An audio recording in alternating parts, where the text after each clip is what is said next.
ఇండియాకి border issues అంటే అందరికి గుర్తొచ్చేది పాకిస్తాన్ ఒకటి. మనకి నిజమైన బార్డర్ ఇష్యూ ఉండే చైనాతో అని మీకు ఎవరికైనా తెలుసు? వరల్డ్ అంతా ఎలక్షన్స్, వార్స్, సెలబ్రిటీ న్యూస్ తో బిజీగా ఉంటాయి. ఒక డేంజరస్ రియాలిటీ ఇండియన్ బార్డర్స్ దగ్గర మ్యాప్స్ ని మార్చేంత అలార్మింగ్ గా వస్తుందని మీకు తెలుసా? ఇది ఇండియా సైలెంట్ బార్డర్ ప్రాబ్లం కాదు. పాకిస్తాన్ గురించి మన అందరికీ తెలుసు, కానీ చైనా అరుణాచల్ ప్రదేశ్ బార్డర్ దగ్గర ఏం చేస్తుందని మనకు తెలుసా? బార్డర్ మిలిటరీ డిస్ప్యూట్స్, కొత్త ఇన్ఫ్రాస్ట్రక్చర్ డెవలప్మెంట్, కొత్త విలేజే కడుతున్నారు ఎల్ఏసి దగ్గర, లైన్ ఆఫ్ యాక్చువల్ కంట్రోల్ దగ్గర. అది ఎవరికి తెలియకుండా తాయివాన్ దగ్గర, అరుణాచల్ దగ్గర ఇప్పటికే మల్టిపుల్ లో ప్రొఫైల్ కన్ఫర్మేషన్స్. వరల్డ్ మ్యాప్ లో చేంజెస్ చేసి చైనా న్యూ మ్యాప్స్ ఇస్తుంది. ఇండియన్ ఎల్ఓసి టెరిటరీని కూడా చైనాదని చెప్తుంది. ఈ ఫాల్స్ క్లెయిమ్స్ అంతా ఇంటర్నేషనల్ గా నార్మలైజ్ చేస్తుంది.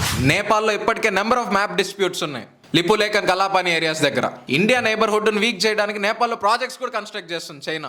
భూటాన్ని కూడా ప్రెషరైజ్ చేస్తుంది చైనా ఎంట్రీ కోసం. అందరూ నార్త్ నే చూస్తున్నారు, ఎవరన్నా ఈస్ట్ చూస్తున్నారా? మాల్దీవ్స్ కాలనైజ్ చేసింది, శ్రీలంకన్ కాలనైజ్ చేసింది, మొత్తం ఇండియన్ ఓషన్ మొత్తాన్ని కాలనైజ్ చేసే ప్లాన్ లో ఉంది. వార్ టైంలో ఇండియాని చోక్ చేయడానికి చేసిన ఒక స్ట్రాటజిక్ ప్లాన్ ఇది. కొత్తగా ఎలక్ట్ అయిన మాల్దీవ్స్ ప్రెసిడెంట్ ఆల్రెడీ ఇండియాతో ఎకనామిక్ టైస్ తెంచేసుకున్నాడు. ఇవన్నీ సడన్ వార్స్ కాదు, ఒక స్లో పాయిజన్ స్టేట్ లో జరుగుతున్న ఎక్స్పాన్షన్. ఫైట్ లేకుండా వార్ గెలిచే స్ట్రాటజీస్ ఇవన్నీ. దీన్ని ఇలాగే నెగ్లెక్ట్ చేసామంటే ఒక హెడ్ లైన్ కూడా రాకముందే వార్ ఓడిపోయే ఛాన్స్ ఉంది ఇండియా.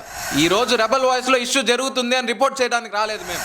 అసలు మీడియా దీన్ని ఎందుకు కవర్ చేయట్లేదు అని క్వశ్చన్ చేయడానికి వచ్చాం. అసలు ఎందుకు కవర్ చేయట్లేదు మీడియా దీన్ని? ఇంత కాంప్లెక్స్ జియో పాలిటిక్స్ ని ఎందుకు కవర్ చేయట్లేదు మీడియా? బార్డర్ ఇష్యూస్ కి వ్యూస్ రావనా, లేకపోతే సెలబ్రిటీ గాసిప్స్ ఎక్కువ అయ్యాయి?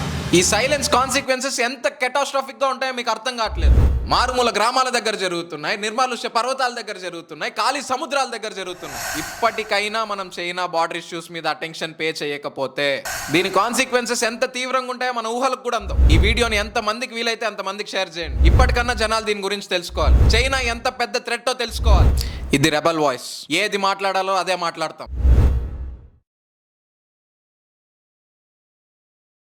నిజాన్ని తెలుసుకోండి.